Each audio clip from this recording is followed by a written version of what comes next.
یہ ہے کہ اگر 4 رکعتوں والی نماز فرض ادا کر رہے ہوں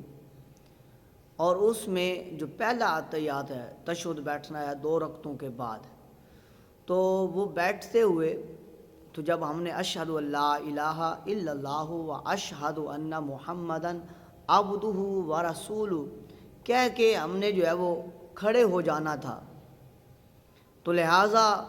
کسی اور خیال کی وجہ سے ہم نے جو ہے وہ آگے پڑھ دیا اللہم صلی علی محمد وعلی آل محمد، یہاں تک پڑھ لیا یا اس سے زیادہ پڑھ لیا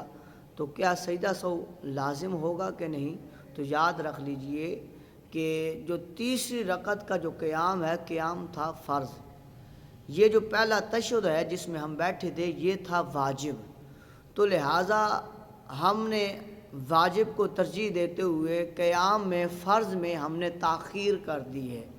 تو لہذا اس تاخیر کی بنا پر اللہم صلی علی محمد وعلی آل محمد جو ہم نے پڑھا ہے قیام میں تاخیر ہو گئی، اس وجہ سے سجدہ سہو لازم ہو گیا۔ اب ہم سجدہ سہو کریں گے تو نماز ہوگی، اگر سجدہ سہو نہیں کریں گے تو نماز نہیں ہوگی، تو لہٰذا اگر یہ بھی یاد رکھ لیں صرف یہ پڑھنے سے نہیں سجدہ سہو لازم ہوگا، بلکہ اشہد ان لا الہ الا اللہ و اشہد ان محمدن عبدہ و رسولہ کہنے کے بعد اتنی دیر ہم خاموش بیٹھے رہے جتنی دیر یہ لفظ کہہ سکتے ہیں، ہم نے پڑھا نہیں ہے لیکن خاموش بیٹھے رہے۔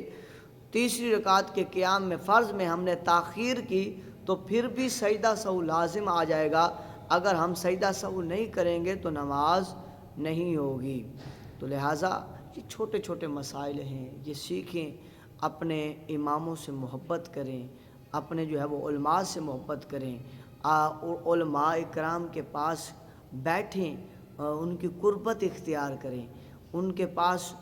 میٹھی میٹھی باتیں کریں، انہیں جو ہے وہ آ کر جو ہے اپنے مسائل ان کے سامنے ڈسکس کریں، پیش کریں کہ اور ادب کا لحاظ رکھیں، خیال رکھیں کہ جو ہے نا میں حضور یہ سیکھنا چاہتا ہوں، آپ مجھے سکھا دیجئے، یہ مسئلہ پیش آیا ہے آپ مجھے بتا دیجئے، تو حضور وہ ضرور